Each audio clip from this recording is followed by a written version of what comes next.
கஷ்டம்ன்றது வந்து அந்த கதாபாத்திரத்துக்கு என்ன தேவை அப்படின்றது முன்னாடியே பாலா சார் சொல்லிட்டாரு. நான் சொன்ன மாதிரி பாலா சார் ஃபஸ்ட்டு சொன்னதே என்னென்னா, அருண் இந்த படம் முடிகிற வரைக்கும் நீங்கள் வந்து ஒர்க் அவுட்டே பண்ணாதீங்க.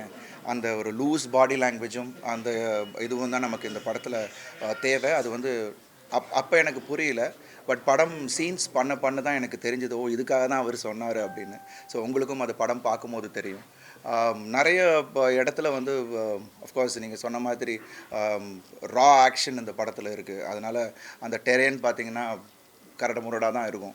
எங்கேயுமே ரோப்போ டூப்போ எதுவுமே யூஸ் பண்ண முடியாது. ஸோ எல்லாமே ஒரு நேச்சுரல் இதில் தான் நாங்கள் எடுத்தோம். ஸோ அதில் நிறைய விஷயங்கள் நடந்தது. பட் அதெல்லாம் தாண்டி இன்றைக்கி அது திரையில் பார்க்கும்போது ரொம்ப ரொம்ப சந்தோஷமாக இருக்குது. இந்த ஸ்டோரியை வந்து எந்த பிளாட்டில் சார் இந்த ஸ்டோரி நமக்கான ஸ்டோரி ஒரு மைண்ட் ஃபிக்ஸ் பண்ணிட்டேமா? அது என்ன பிளாட்டில் சார் இருக்கு? இல்லை, எனக்கு வந்து நான் இது வரைக்கும் பண்ணாத ஒரு கதாபாத்திரம். நிச்சயமாக இது வந்து வேறு மாதிரியா ஆடியன்ஸ் ரிசீவ் பண்ணுவாங்கன்னு எனக்கு தோணுச்சு. ஃபஸ்ட்டு நான் ஏன் ஓகேன்றது வந்து பிகாஸ் அது வந்து பாலா சார் மாதிரியான ஒரு இயக்குனர் அதை வந்து கையாளுறான்னும் போது அது கண்டிப்பாக அது ஒரு வேறு ஒரு விதமாக ஆடியன்ஸ்கிட்ட போய் அது ரீச் ஆகும் அப்படின்னு எனக்கு தோணுச்சு. அண்ட் இந்த கதையுமே நீங்கள் வந்து பார்க்கும்போது உங்களுக்கே அந்த ஒரு ஃபீல் வரும். கண்டிப்பாக நம்ம வந்து நிறைய விஷயங்கள் நம்ம கடந்து போகிறோம். ஆனால் அதை வந்து நம்ம ஆழமாக அது உள்ளே போகும்போது தான் நமக்கு அது தெரியும். ஸோ அது வந்து கண்டிப்பாக உங்கள் எல்லாரையும் பாதிக்கும் அப்படின்னு நம்புகிறேன். முயற்சி வந்து சப்போஸ் வரடா இருந்துச்சு, அது கொஞ்ச நாள் கழிச்சு அப்படியே போயிட்டு ஸோ அது சப்போஸ் வரலை வர முடிச்சோன்னா ஒரு 7 படங்கள் 8 படங்கள் அடிச்சே வர ஆரம்பிக்குது. இதை பற்றி என்ன நினைக்கிறீங்க? ஏன்னா நாங்கள் வந்து முன்னாடியே அனௌன்ஸ் பண்ணிட்டாங்க. சுரேஷ் காமாட்சி சார் வந்து படம் பொங்கலுக்கு வரலாம் அப்படின்றத வந்து ஃபஸ்ட்டு அனௌன்ஸ்மெண்ட்டை நம்ம தான் பண்ணோம். அதுக்கப்புறம் விடாமுயற்சி வரதா இருந்துச்சு. அது உடனே நான் மகிழ் சாருக்கு ஃபோன் பண்ணி நான் பேசினேன். அவர் அவ்வளோ சந்தோஷப்பட்டார். அருண் வரீங்களா, ரொம்ப சந்தோஷம் அப்படின்னாரு. அண்ட் ப்ளஸ் ஃபேன்ஸுமே வந்து அவ்வளோ அழகாக அதை என்கரேஜ் பண்ணாங்க. யாருமே இது வந்து ஒரு போட்டி அது இதுன்னு சொல்லலை. பட் எங்களுக்கு என்னென்னா திரையரங்குகள் எங்களுக்கும் ஒரு சின்ன இடம் கிடைக்கும், அதில் நம்ம வரலாம் அப்படின்னு தான் நினச்சோம். இப்போ அது வரல, எனக்கு ரொம்ப மிகப்பெரிய வருத்தம். பட் இருந்தாலும் அது வந்து ஒரு மிகப்பெரிய அடுத்த ஒரு பெரிய படமாக அமைஞ்சு அது எப்போ வந்தாலும் அது பெரிய சக்ஸஸாக ஆக போகுது அப்படின்றது தான் என்னோட நம்பிக்கை. அண்ட் மற்ற படங்கள் இந்த நேரம் வந்துகிட்டு இருக்கு. அதுக்கும் என்னோட வாழ்த்துக்கள்.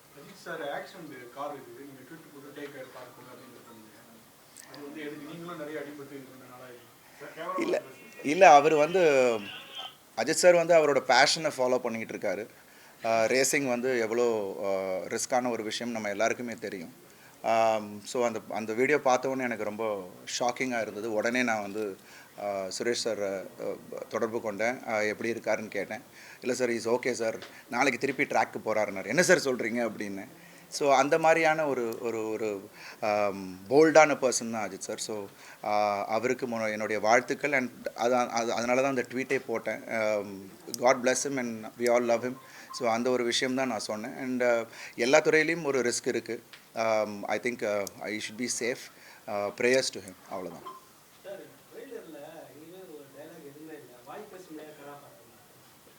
நீங்கள் படம் பாருங்கண்ணே, படம் பார்க்கும்போது உங்களுக்கு தெரியும். இது படம் பாருங்கள். நீங்கள் படம் பார்க்கும்போது அது என்ன மாதிரியான கதாபாத்திரம் எப்படி வடிவமைச்சிருக்காரு. ஏன்னா இந்த கதாபாத்திரத்துக்குன்னு ஒரு சில பிஹேவியர்ஸ் சொன்னார் சார். இது இப்படி தான் சிரிக்கும், இப்படி தான் ரியாக்ட் பண்ணும், எமோஷனுக்கு இப்படி தான் இருக்கும்ன்ற நிறைய வேரியேஷன் இந்த கதாபாத்திரத்தில் இருக்குது. அது நீங்கள் படம் பார்க்கும்போது உங்களுக்கு தெரியும். சார், பாலா சார் படத்தில் நடித்த எல்லா நடிகருக்குமே வந்து ஃப்யூச்சரில் இண்டஸ்ட்ரியை பொறுத்தவரை நல்ல கெரியர் இருக்கும். பட் ஆனால் தேட்டருக்குலாம் வந்து விசிட் பண்ணுறதுக்கு வந்து பார்த்தீங்கன்னா படத்தோட எண்டிங் வந்து சேட்டில் தான் முடியும். ஸோ பட் விசிட்டர்ஸ் வந்து பீப்புள் சைடில் ரொம்ப கம்மியாக இருக்கும். பட் இந்த படம் பொங்கல் விதமாக ரிலீஸ் ஆகுது. மக்களுக்குள்ளே வரதுக்கு என்ன கண்டென்ட் உள்ள ஸ்பெஷலாக இருக்கும்? இல்லை, கண்டென்ட்டாக நிச்சயமாக இது வந்து ஒரு கண்டிப்பாக எல்லாரையும் ஈர்க்கக்கூடிய ஒரு கண்டென்ட் தான். ஏன்னா படம் அப்படி ஒரு எமோஷனாக அவங்க எல்லாரையும் கனெக்ட் பண்ணும். அண்ட் அதே சமயத்தில் உள்ள எல்லா சுவாரஸ்யமான விஷயங்களும் இருக்குது. அண்ட் அங்கங்கே ஒரு சட்டையர் சின்ன விஷயங்கள் இருக்குது. அண்ட் ஆக்ஷன் இதில் வந்து நீங்கள் உங்களுக்கு கதையோடு எல்லாமே அமைஞ்சிருக்கும். ஸோ ஐ திங்க் எங்கேயுமே உங்களுக்கு போர் அடிக்காது. And it will be a wonderful film to watch. அவ்வளோதான் நான் சொல்கிறேன். என் பக்கத்தில் தான் உட்காந்துருந்தார். ட்ரெய்லர் பார்த்துட்டு பயங்கரமாக ஹாப்பியாக இருந்தார். தொடையில் தட்டி மாற்றிடுறாருல்ல எல்லாரையும் அப்படின்னாரு. ஸோ அது எனக்கு வந்து பார்த்து ரொம்ப சந்தோஷமாக இருந்தது. And he was very happy. அண்ட் அவர் என்னை ரொம்ப விஷ் பண்ணார், நிச்சயமாக இந்த படம் உனக்கு பெரிய படமாக இருக்கும் அருண் அப்படின்னு. இந்த ஸ்டோரி சூர்யா சார் ஓகே பண்ண ஸ்டோரியா இல்லாட்டி ஃப்ரெஷ்ஷாவே பாலா சார் பண்ணாங்களா? பாலா சார் எனக்கு என்ன கதை சொன்னாரோ அதுதான் இப்போ எடுத்திருக்கோம். ஸோ அது எனக்கு தெரியாது அது எந்த கதை இல்லை, அது அது அதே ஸ்டோரி தான் நினைக்கிறேன். படம் பார்த்தாச்சுமா. ஏமா டப் பண்ணும் போது பார்த்தேன், அதுக்கப்புறம் படமும் ஃபுல்லாக பார்த்தாச்சு. ஐ திங்க் முக்கியமாக இதில் சாம்சியஸ் ஆமாம் அது போகக்கூடாதுன்னு சொன்னார். அதுதான் நான் முன்னாடியே ஆன்சர் பண்ணது தான். அது வந்து இந்த கேரக்டருக்கு தேவைப்பட்டுச்சு. அதனால தான் பார்த்தீங்கன்னா பிகினிங் எல்லாமே கொஞ்சம் ஃப்ளாபியாக இருப்பேன், கொஞ்சம் லூஸாக அந்த பாடி லாங்குவேஜுக்காக.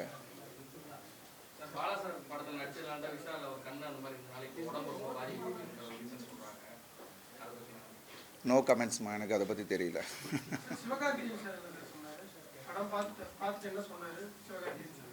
அவர் இன்னும் படம் பார்க்கலாமா? யாருமே இன்னும் வெளியாட்கள் யாரும் படம் பார்க்கலாம்.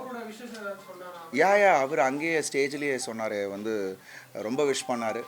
என்னோடய டெடிகேஷன், எனக்கு அவருக்கு பிடிச்ச விஷயமே என்னோடய டெடிகேஷன், விடாமுயற்சி, அவர் தொடர்ந்து அவரை விட்டு கொடுக்காம பண்ணுறதுன்னு சொன்னார். அதுவே எனக்கு ஒரு பெரிய விஷயமாக இருந்தது. And thanks. அந்த மாதிரி பல பேரை நான் இப்போ வர ஜென்ரேஷனை இன்ஸ்பயர் பண்ணுறன்ற போது ரொம்ப ரொம்ப சந்தோஷமாகவும் இருக்குது. சார் எந்த சீக்வன்ஸ் வந்து நானா இதுன்னு இங்கே பிரமிச்சு பார்த்துருப்பீங்களே, ஏற்கனவே எங்கள் மூவி பார்த்துருக்கீங்க. ஸோ எந்த சீக்வன்ஸ் வந்து உங்களுக்கு ஒரு பிரமிப்பு ஏற்படுத்தும்? அது நீங்கள் சொல்லணும், நீங்கள் பார்த்து சொல்லணும். உங்களுடைய point of view. Interval block climax இல்லை, இது வந்து பிகினிங் என்னோடய ஃபஸ்ட்டு லுக்கை நான் பார்த்த உடனே இது நானா இதுன்னு கண்ணாடியை பார்த்துட்டு நான் யோசித்தேன். அதுக்கப்புறம் ஒவ்வொரு சீனும் பெர்ஃபார்ம் பண்ணும் போது இன்டர்வல் பிளாக்காக இருக்கட்டும், அதில் வந்து இந்த சிஸ்டரோட நான் எனக்கும் என்னோட தங்கைக்கும் இருக்கிற சீக்வன்ஸாக இருக்கட்டும், எல்லாமே வந்து எனக்கு என்னை அறியாமல் சில விஷயங்கள் அங்கே நடந்தது. ஸோ அது வந்து ஐ திங்க் நீங்கள் அதை விட்னஸ் பண்ணுவீங்க, அப்போ உங்களுக்கு புரியும். போட்டிருப்பேன், ஒரு 6 கிலோஸ் போட்டிருப்பேன் நினைக்கிறேன். பாலா சார் வந்து ஸ்பாட்ல எப்பயுமே வந்து கொஞ்சம் ஹாஷா நடந்துப்பாருன்னு சொல்லுவாங்க. பட் உங்கள்கிட்ட எங்கேயாவது ஸ்பாட்ல ஏதாவது ஒரு தருணத்தில் ஹாஷா நடந்துருக்கா? எங்கேயுமே இல்லைம்மா. எனக்கும் அதான் சொன்னேனே, பாலா சாரை நல்லா புரிஞ்சிக்க முடிஞ்சுது. அவர் என்ன எதிர்பார்க்குறாருன்னு எனக்கு கிளாரிட்டி இருந்தது.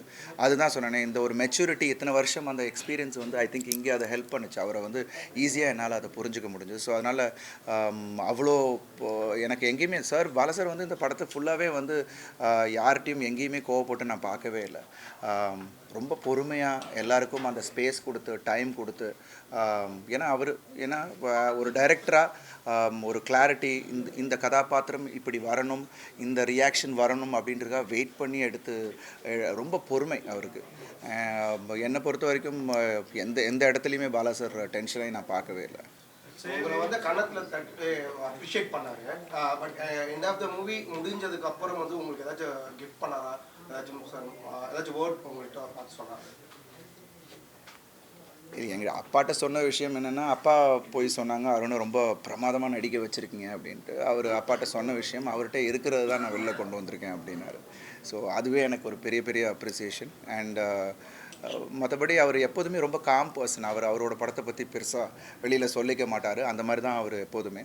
பட் அவர் மானிட்டரில் உட்காந்து பார்க்கும்போது அவர் ரொம்ப சில டைம் எமோஷனல் ஆனார். எங்கள் பர்ஃபார்மன்ஸ் முடிச்சுட்டு கட்டே சொல்ல மாட்டார். அப்போ திடீர்னு விஜய் சார் ஒரு தடவை ஒரு சீன் கிளைமேக்ஸ் எடுத்துக்கிட்டு இருக்கும்போது டேரக்டர் விஜய் சார் வந்தது, ஆனால் பெரிய க்ரௌடு. ஸோ அப்போது சீன் போயிட்டுருக்கு, பர்ஃபார்ம் பண்ணிக்கிட்டு இருக்கோம், கட்டே சொல்லலை. ஸோ திடீர்னு பார்த்தா விஜய் சார் வந்து கட்டு அப்படின்னு சொல்லிட்டு மைக்கில் சொன்னார். என்னடா விஜய் சார் சொல்கிறாப்லன்னு பார்த்தா டேரக்டர் சார் அப்படியே ஸ்க்ரீனை பார்த்துட்டு அப்படியே உட்காந்துட்டு இருந்தார். ஸோ அந்தளவுக்கு he'll gets involved in that scene. அது எனக்கு ரொம்ப பிரமிப்பை ஏற்படுத்துச்சு. சேது, பிதாமகன், பரதேசி அவங்க எல்லாமே கிளைமேக்ஸ் வந்து ரொம்ப வித்தியாசமாகவும் இருக்கும், கொஞ்சம் டரராகவும் இருக்கும். இந்த படம் கிளைமேக்ஸ் இந்த மாதிரி பாதிப்பு ஏற்படுத்தும் எப்படி சொன்னாங்க? நீங்கள் படம் பாருங்கண்ணே. எல்லாத்தையும் நான் இப்பயே சொல்லிட்டா எப்படி? நிறைய விஷயங்கள் படம் பார்க்கும்போது ஒரு சர்ப்ரைஸாகவும் இருக்கும். அண்ட் அது நிச்சயமாக நான் சொன்ன மாதிரி ஒரு எமோஷ்னலாக எல்லாரையும் கனெக்ட் பண்ணும் இந்த படம். அது வந்து நீங்கள் படம் பார்க்கும்போது உங்களுக்கு அது புரியும். வணங்கான் டைட்டில் வந்து சமுதாய மக்கள் மீது உள்ள கோவத்தை காமிக்குதா இல்லை எதிரிகளோட படத்தில் எதிரிகளோட சமுதாயமும் நம்ம அதை எடுத்துக்கலாம். கோவத்தை காட்டுறதுன்றதை விட அது நிறைய விஷயங்கள் சில பேரோட அந்த ஆதங்கத்தையும் அது காட்டும். ஸோ ஸோ ஐ திங்க் இது முழுமையாக நீங்கள் படம் பார்க்கும்போது உங்களுக்கு புரியும். ஜிவி பிரகாஷ் சார் நான் சொன்ன மாதிரி அவரோட பாடல்கள் ஒன்றும் அவ்வளோ அருமையாக கொடுத்துருக்காரு. ஐ திங்க் பாலா சார் அது அவருக்கு அந்த ஒரு music sense, super music sense அவருக்கு. அண்ட் அவங்க 2 பேருக்கும் உள்ள அந்த ஒரு ரிலேஷன்ஷிப் அது பாடல்களே தெரியும். ஒரு டிவோஷனலாக ரொம்ப ஒரு மெலடி அண்ட் கதைக்கு தகுந்தாப்பில் அது கதை ஓட்டத்துக்கு ரொம்ப இன்னும் மெருகேற்றுற மாதிரி தான் இருந்துச்சு ஜிவி பிரகாஷ் சாரோட மியூசிக். அண்ட் சாம்சியஸோட ஆர்ஆர் படத்தில் வந்து I think of course GV also worked in it. But RR அவரும் சேர்ந்து பண்ணி ரொம்ப அருமையாக பண்ணியிருக்காங்க. உங்களுக்கு நீங்கள் படம் ஃபைனல் நீங்கள் பார்த்து முடிக்கும் போது that will also give an impact. Kantara படத்தோட கிளைமேக்ஸில் ஒரு வித்தியாசமாக ஒரு ஹீரோவோட மாற்றம் இதெல்லாம் ஒரு பரபரப்பு அந்த மாதிரி இந்த படத்தில் இருந்து படம் பார்க்க சார் அவங்க சொல்லியிருக்காங்க. அது என்ன காந்தாரா இல்லை நீங்கள் எதிர்பார்க்குறீங்களா இல்லை என்னென்ன? ஏன்னா நிச்சயமாக அது ஒரு ஒரு ஒரு ஒரு தாக்கத்தை ஏற்படுத்தும் அப்படின்னா. ஸோ அது நீங்கள் படம் பாருங்கள். படம் வந்து தமிழ்நாட்டிலே கிட்டத்தட்ட ஒரு 500 தியேட்டருக்கு மேலே ரிலீஸ் ஆகுது அப்படின்னு சொல்லியிருந்தாங்க. இப்போ முன்னாடியே class audience, B class audience, C அப்படின்னு பிரிக்கிற மாதிரி இருந்துச்சு இல்லை. இப்போ கோவிடுக்கு அப்புறமா உலக மக்கள் எல்லா சினிமாவும் பார்க்குறாங்க. இந்த படத்தை அந்த மாதிரி ஒரு கோட்டுக்குள்ளே அடைக்க முடியுமா? இல்லை, அது அப்படி அடைக்க முடியாது. ஏன்னா இது வந்து ஹியூமன் எமோஷன்ஸ் சார்ந்த ஒரு விஷயம். ஸோ நம்ம டே டு டே பார்க்குற விஷயமா இருக்கலாம். ஒரு புது ஒரு உணர்வை நம்ம கொண்டு வராரு, ஒரு புது உலகத்துக்குள்ளே நம்மளை கொண்டு போகிறாரு. ஸோ இது எல்லாமே வந்து ஐ திங்க் எல்லாருக்குமே இது ஒரு அட்ராக்ட் பண்ணக்கூடிய ஒரு கதையாக தான் இருக்கும். ஸோ சர்டன் செக்மெண்ட், இந்த செக்மெண்ட் தான் அந்த செக்மெண்ட்டில் ஃபேமிலியாக பார்க்கலாம், பசங்க பார்க்கலாம், கேர்ள்ஸ் பார்க்கலாம், குழந்தைங்க பார்க்கலாம். ஸோ அந்த மாதிரியான ஒரு படமாக தான் இருக்கும். சார் படங்கள் நிறைய தேசிய விருதுகளை தமிழ் சினிமாவுக்கு வாங்கிட்டு இந்த படம் எதுக்கெல்லாம் கொடுக்கும் உங்களுக்கு கிடைக்கும்? அது வந்து கிடைச்சா ரொம்ப ரொம்ப சந்தோஷம். ஸோ அது வந்து முதல்ல மக்களோட அன்பும் கிடைச்சாலே அது எங்களுக்கு ஒரு பெரிய விருது. ஸோ அதுக்கப்புறம் rest is left to God. Game changers படமும் ரிலீஸ் ஆகுது இந்த சேம் டைம். ஸோ இதனால ஸ்க்ரீனிங் கிடைக்கிறதுல ஏதாச்சும் இஷ்யூஸ் ஃபேஸ் பண்ணிக்கலாம்? ஒவ்வொரு படங்களுமே நம்ம ரிலீஸ் பண்ணும்போது பல கஷ்டங்கள் எல்லாருக்குமே இருக்குது. அதே சில சிக்கல்கள் எங்களுக்கும் இல்லை எல்லா படங்களுக்கும் அது ஒன்று இருக்கும். பிகாஸ் இந்த பிரித்து கொடுக்குறதுல அது ஒன்று இருக்கும். ஸோ பார்க்கலாம். பிகாஸ் எல்லா படங்களுக்கும் ஒரு ஸ்பேஸ் வேணும். ஸோ அதே மாதிரி நிச்சயமாக எங்கள் படக்கும் அதுக்கான ஸ்பேஸ் கொடுக்குறாங்க. ஸோ அது நிச்சயமாக அது எந்த படம் நல்லா இருக்கோ அதுக்கான தேட்டருக்காரங்களே அதை வந்து எப்படி அதை கொண்டாடணுமோ அதை கொண்டாடுவாங்கன்னு நம்பிக்கை. வேற மூவி நீங்க பண்ணும்போது கொஞ்சம் கூலாவே இருப்பீங்க. ஆனா இந்த மூவி நாளைக்கு ரிலீஸ் கொஞ்சம் பயம் சார்ந்த ஒரு திட்டம் இருக்கா? இல்லை, ஒவ்வொரு படமும் நம்ம வந்து ஒரு சாட்டிஸ்ஃபேக்ஷன் இருக்கும். பட் இந்த படத்தில் எனக்கு வந்து கூடுதல் சாட்டிஸ்ஃபேக்ஷன், ஒரு எக்ஸைட்மெண்ட். ஆடியன்ஸ் கிட்ட கொண்டு போய் இந்த ஒரு வருஷத்தோட உழைப்பை, இத்தனை பேரோட உழைப்பை நம்ம கொண்டு போய் சேர்க்குறோம். அது ஒரு புது முயற்சி. ஸோ அது வந்து ஆடியன்ஸ்கிட்ட போய் சேர்க்குதுன்ற ஒரு எக்ஸைட்மெண்ட் தான் எனக்கு கூடுதலாக இருக்குது. ஸோ இது டென்ஷன் ஒன்றும் கிடையாது. பட் தியேட்டர்லேருந்து வரக்கூடியவங்க கிட்ட எப்படி எஃபெக்ட் சொல்லி மூவியை பற்றி கேட்டுருவோம். உங்களுடைய ஒப்பீனியனை பற்றி சொல்லுங்கள் சார். இல்லை, அது அவங்களோட விருப்பம். ஏன்னா அவங்க சொல்கிறாங்க, நீங்கள் எடுக்கிறீங்க. ஸோ அது வந்து நம்ம பண்ணக்கூடாதுன்னு நம்ம எதுவும் சொல்ல முடியாது. ஏன்னா நம்ம இங்கே பண்ணலைன்னா அவங்க வந்து மொபைலில் பண்ண போகிறாங்க, இல்லை எங்கேயாவது பண்ண போகிறாங்க. ஸோ அது அப்படி அதை வந்து நம்ம எதுவும் சொல்ல முடியாது. பட் ஐ திங்க் மூவி கிரிட்டிக்ஸாக அவங்க காசு கொடுத்து போகிறவங்க அவங்களோட விருப்பத்தை சொல்கிறாங்க. ஸோ நம்ம வந்து ஒரு நல்ல படத்தை கொடுக்கணுன்றது தான் நம்மளோட உண்மையான நோக்கமாக இருக்கணும். ஒவ்வொரு கிரியேட்டரும் அதை மனசில் வச்சுட்டு அதை நம்ம பண்ணணுன்றது தான் இந்த நேரத்தில் என்னோட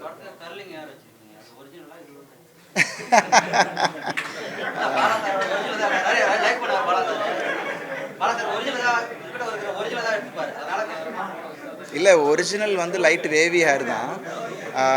பாலா சார் வந்து காலையிலே வருவார். வந்துட்டு கொஞ்சோண்டு பிரில் க்ரீம் கொஞ்சம் எடுத்துகிட்டு குளிச்சுட்டு அப்படியே வருவேன். கொஞ்சம் எடுத்துகிட்டு சுற்றுவார். இங்கே சைடில் தான் அவ்வளோதான். அதான் ஹேர் ஸ்டைலு. ஸோ அப்படி தான் அதை நாங்கள் க்ரியேட் பண்ணுது. ஸோ இதுக்காக கிட்டிங்லாம் கிடையாது. சும்மா வந்த உடனே நானே பண்ணிட்டேன். பாலா சார் வரத்துக்கு முன்னாடி, அவர் கை வைக்கிறதுக்கு முன்னாடி நானே வந்து போட்டு ஒரு பில் க்ரீம் போட்டு தேய்ச்சிட்டு வந்துடுவேன். It was nice. அது அந்த கேரக்டருக்கு அது மாதிரி தேவைப்பட்டுச்சு. ஸோ அதை தான் சார் இந்த படத்தில் ரொம்ப பெருசாக பேசப்பட்டது வந்து இந்த படத்தில் இல்லை இவர் எதோ சொல்லிட்டு இருக்காரு. இந்த படத்தில் ஃபர்ஸ்ட் வந்து ரொம்ப பெருசாக பேசப்பட்டது வந்து அந்த படத்தோட ஃபர்ஸ்ட் லுக் போஸ்டர் பெரியாரோட சிலையும் விநாயகர் சிலையும் பிடிச்சிருக்க மாதிரி அந்த மாதிரி பொலிட்டிக்கல் ஸ்டேட்மெண்ட் இந்த படம் முழுக்க இருக்கா? இல்லை, அதுக்கான பதில் வந்து அந்த பாடல்லையே வந்துருச்சு. இறைநூறு பாடல்லையே உங்களுக்கு அதோட அர்த்தம், அதோட விடை எல்லாமே அதுலேயே வந்துருச்சு. So I think that's what it. அவர் என்ன சொல்ல வராரோ அந்த பாடல்லே வந்துருச்சு.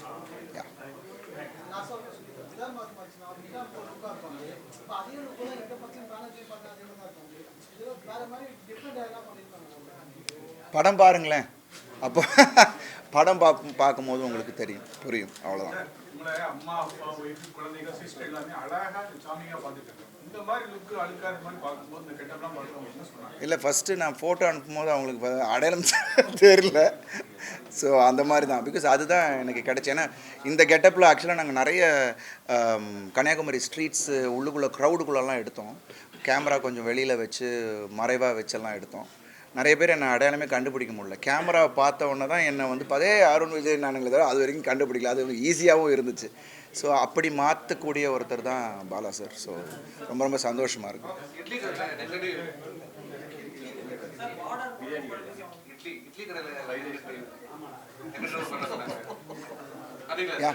என்னம்மா?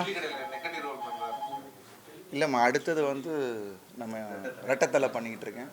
அதுக்கப்புறம் நடக்கிறது உங்களுக்கு தெரியாமல் போகாது.